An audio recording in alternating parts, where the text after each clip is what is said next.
Impact Family, impacting the world through healthy family. Shalom saudara, selamat berjumpa dalam Impact Family. Saya harap semua saudara dalam keadaan baik dan kita siap merenungkan firman Tuhan, ya.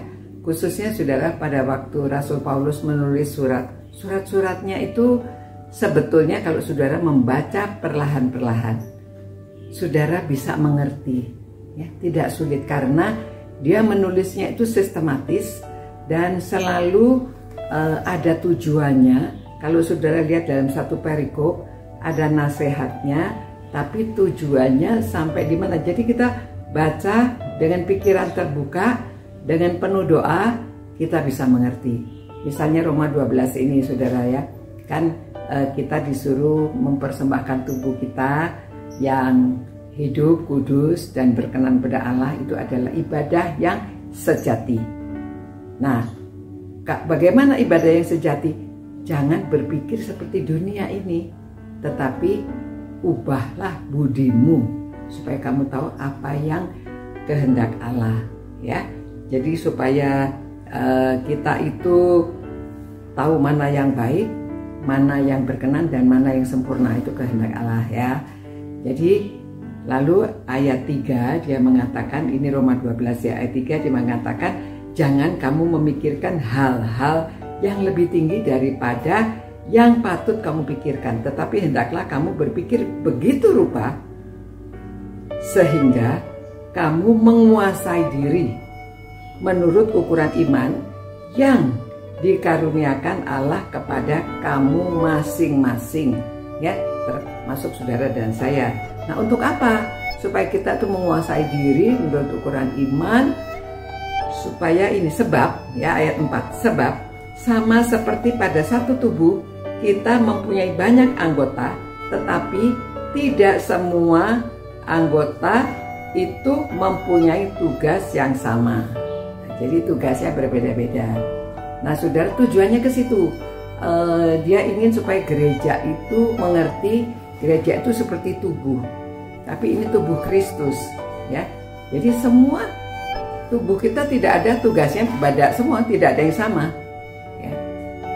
Tetapi Tuhan memberi kehidupan, darahnya mengalir semuanya untuk tubuh ini supaya hidup, jantungnya yang berdetak supaya kita terus kegiatan tubuh kita berjalan, ya. Tapi semua kerjasama, tidak ada satu yang boleh tidak jalan. Otak tidak jalan, ya kita tidak bisa apa-apa, ya.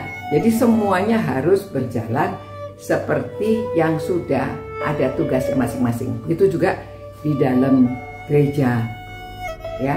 Tapi kita sebagai lembaga yang terkecil, yaitu dalam rumah tangga.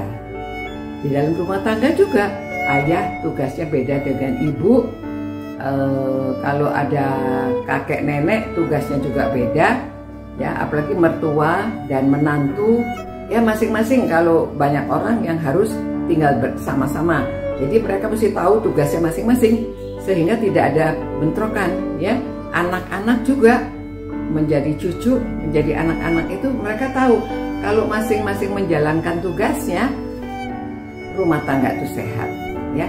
Jangan mesti menguasai diri. Jadi caranya mengubah cara kita berpikirnya.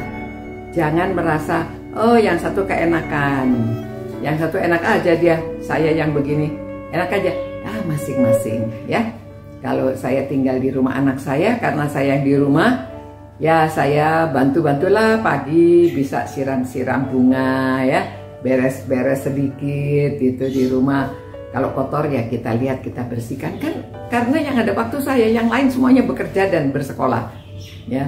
Jadi kalau sudah sore, saya yang masak untuk makan semua orang. Nggak merasa enak aja saya yang masak, kamu makan. Tidak, ya.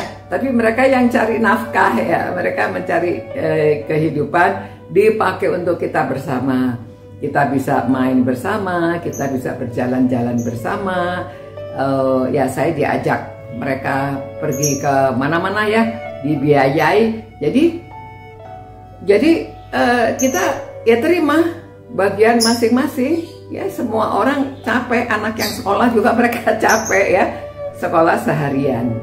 Dan ya semuanya begitu. Nah jadi kalau terima begitu aman, keluarga aman, tidak jealous ya, tidak merasa yang satu merasa dia yang kerja yang paling berat atau yang lain. Tapi kita semua bekerja sama-sama sehingga keluarga itu berjalan lancar.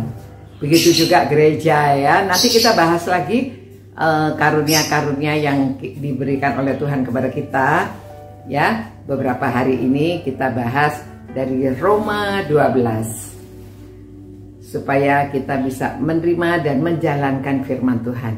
Terima kasih Tuhan, kami diberi firman sehingga kami mengetahui, khususnya untuk rumah tangga pun Tuhan, firman-Mu ini adalah pedoman hidup kami. Biarlah orang-orang yang merenungkan firman-Mu ini suka membaca firman sehingga mereka dapat memiliki pedoman hidup dan dapat menjalankan kehidupan dengan penuh sukacita, menerima keadaan masing-masing, dan setiap orang saling menghargai, dan setiap orang menjalankan tugasnya untuk kebaikan bersama.